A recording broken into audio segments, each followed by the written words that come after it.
few years ago, my friend Donald invited me over to his house to spend the night. It was the weekend, and we didn't have anything else better to do than play board games all night, as neither one of us could afford a video game console. Throughout the night, we spent countless hours in Donald's living room playing games like checkers, chess, and Connect 4, until we eventually got tired of it. I remember Donald's mom going to bed early, which meant we had most of the whole house to ourselves to do whatever we wanted. We ended up digging through the junk closet by the kitchen, which was full of a lot of miscellaneous stuff like spare blankets, home appliances, childhood toys, and stuff like that. Among all the mess was a stack of weird, knockoff board games that Donald didn't even know he had. But at the bottom of that stack was an Ouija board. I'd never seen one in person before, so it gave me the creeps. Donald then pulled it out saying we should use it. I argued against it at first because I didn't think we knew what we were getting ourselves into, but Donald was persistent. Reluctantly, I agreed to try it at least once since we were going to call it a night soon anyway. We set the Ouija board on the kitchen table and lit some candles around it. All the lights were off, and as far as the living were concerned, we were the only ones in the whole house who were still awake. We put our hands on the planchette and Donald told me to ask the first question. I was trying not to take it seriously, so I jokingly asked the open air if Donald was still a virgin.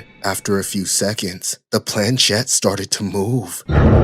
At first, I thought Donald was pushing it, but then I knew that couldn't be the case because it wasn't moving towards no, and he would have definitely lied to protect his ego. Then, he told me to knock it off, but I told him that it honestly wasn't me either. Slowly, the planchette moved all the way across the board and stopped right on top of the word yes. We both knew that that was the truth, and I knew that I hadn't been cheated, so for the first time I started to feel legitimately disturbed. Of course, we laughed it off like it was still the joke it started out as. Then I thought for a second that we would be smart and just quit while we still could, but that's when Donald moved the planchette back to the center of the board and said we should keep going. Then, he blurted out something I never expected him to say. Should we become serial killers?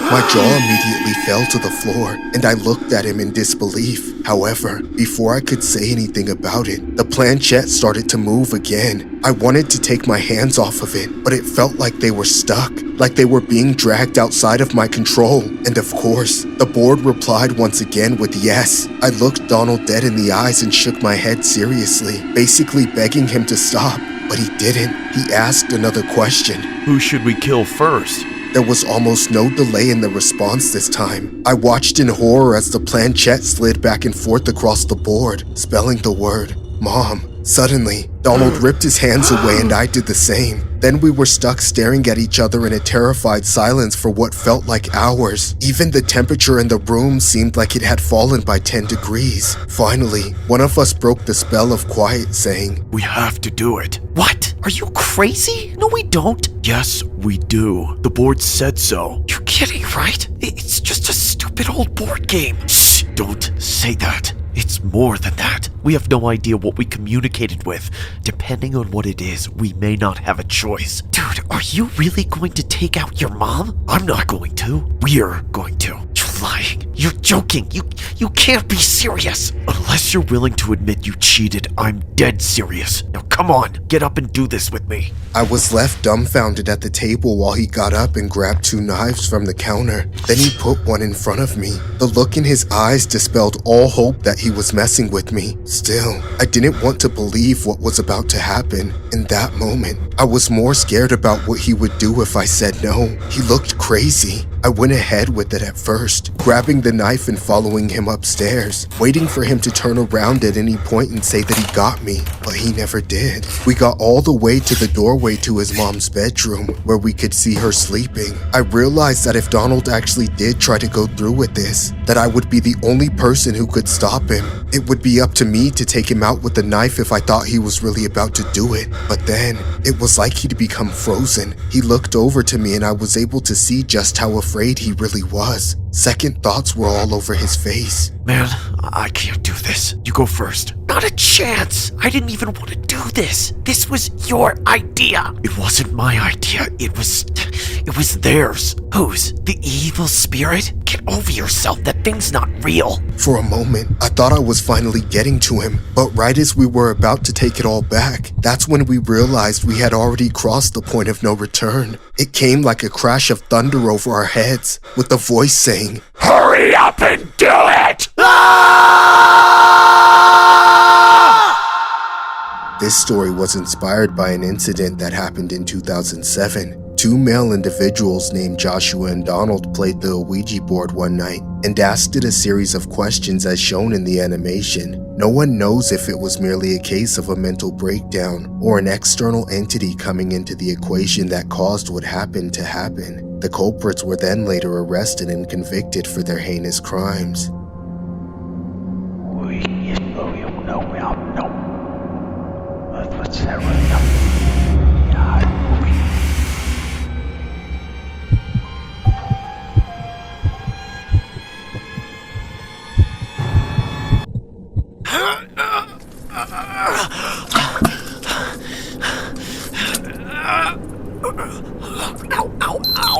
Oh crap, it's almost time. Mike's gonna be here any minute now. God damn it, I don't want to do this.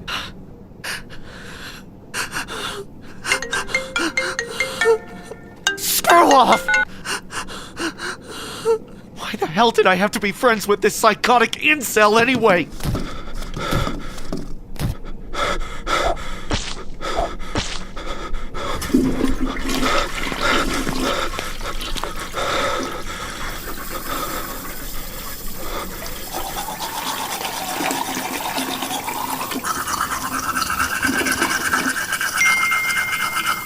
I'm on my way.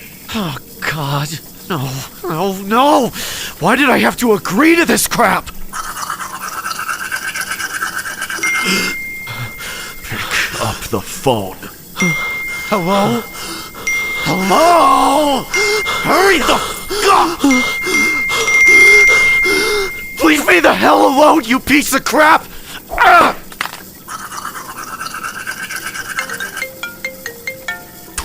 I can't stand this imbecile! Stop ringing already!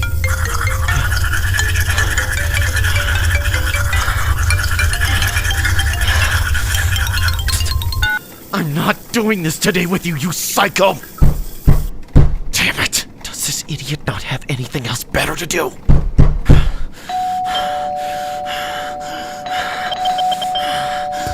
Coming! Hurry the hell up before I break down your door! I said I'm coming! Just give me a minute!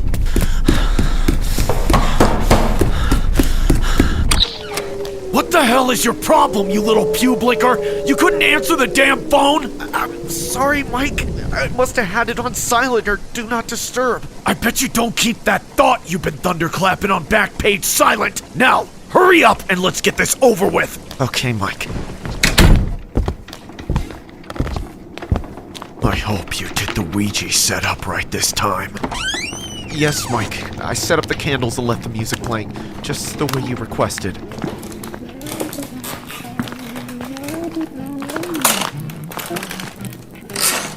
Alright, let's get this show on the road. Mike, I think we should reconsider. Shut up! Shut the hell up and put your damn hands on the planchette, idiot! But what if we end up summoning, you know... How about you grow a pair of cojones and stop playing games with me, Steph? Okay. Let's just get this over with then. What do you think we should ask it first? I don't know. This is your idea. Oh, is there anybody there?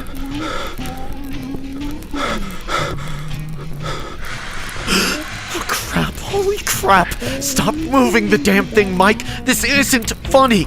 I'm not moving it, I swear. Oh my God. What the hell is going on? Alright, let me ask it another question. Mike, your nose is freaking bleeding. We have to stop. Relax, I'm fine. Alright, what do you want from us? Oh my God, it's moving again. K-I-L-L.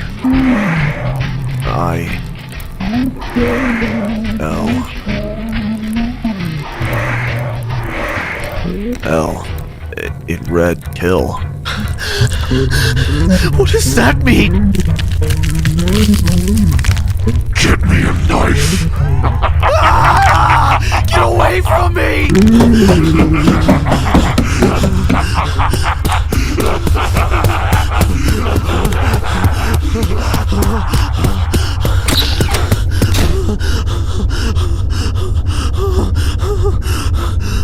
What the hell is happening to me?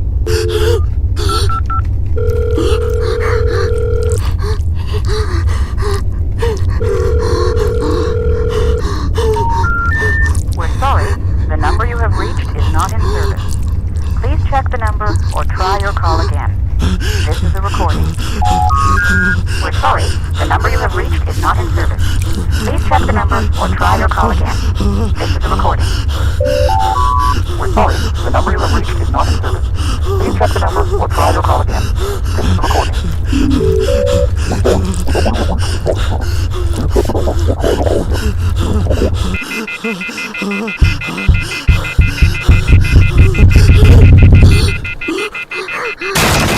I'm back! Someone help me!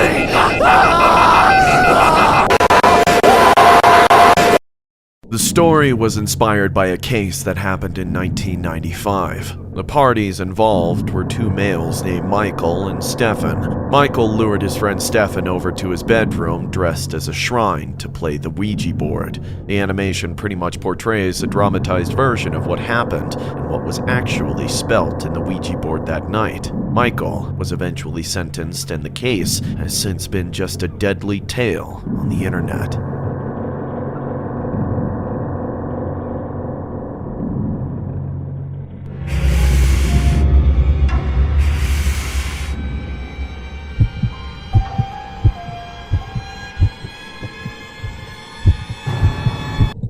My mother, who suffers from dementia, has been living with me for the last several years. Her cognitive condition has declined to the point that most nursing homes are reluctant to take her in, or will charge an arm and a leg that neither of us can afford. In a different time, she would have ended up in a mental asylum a while ago. Due to the severity of her dementia, she's prone to violent outbursts and can't function in public. Having to be her day-to-day caretaker has gotten in the way of my ability to focus while working from home. I'm afraid to think what would happen if I still had to leave the house to go to the office. As it is, she already thinks I'm dead and refuses to acknowledge my existence in the physical realm. She doesn't watch TV or listen to music, and she doesn't have any hobbies. The only stimulation she gets is from an Ouija board she always has by her side. When she started going off the deep end, the thing just showed up one day, but she always claimed it was a family heirloom from generations ago. That was when she still talked to me. These days, it's like her eyes are shut to everything in the real world,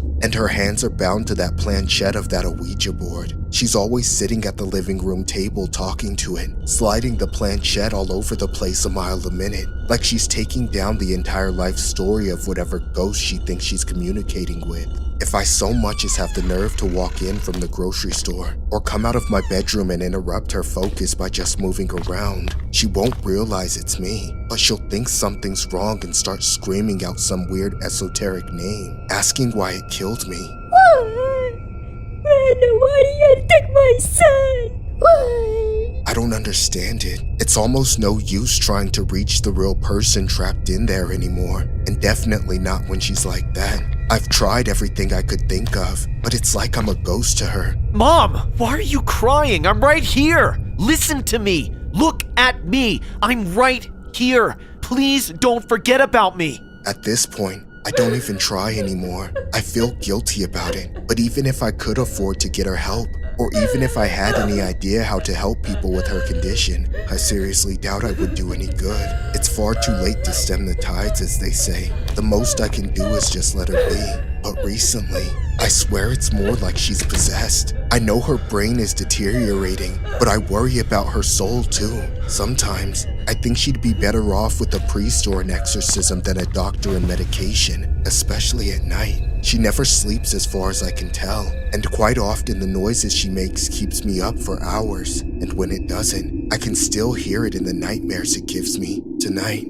it was especially disturbing. I thought I was used to it, but some of the things I heard gave me chills. At some point, even though I didn't want to risk making things worse, I was really in need of a glass of water. While trying not to make any noise, I reluctantly opened the door and stepped out of my room.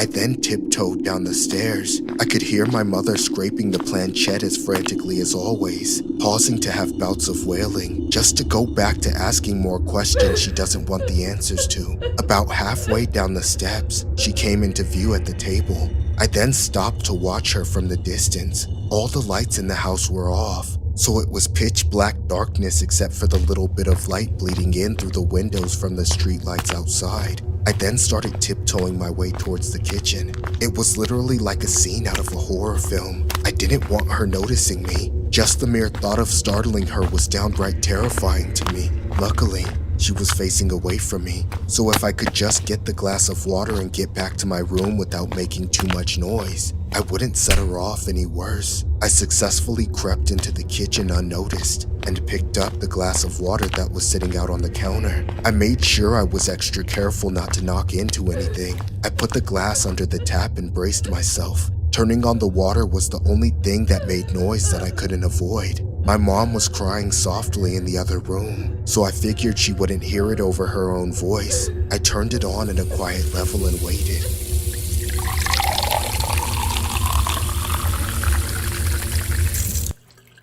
When I turned off the tap, I noticed my mother had stopped crying. I went completely still, my heart pounding from fear. I could see my mother in the other room out of the corner of my eye, but this time I caught her glaring at me.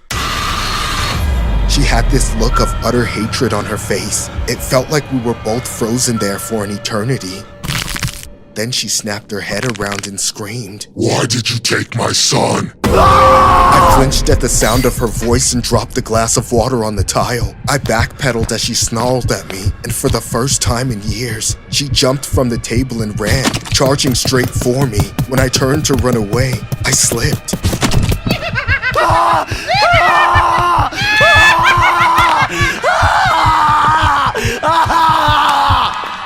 This story was inspired by a case that went down in 2001. An old Oklahoma woman named Carol played the Ouija board and felt like she was receiving a message from a higher power. She then did what she did and has since been taken into custody. What makes this story even more disturbing was how Carol's close relatives have mentioned that she has no history of mental illness or odd behavior.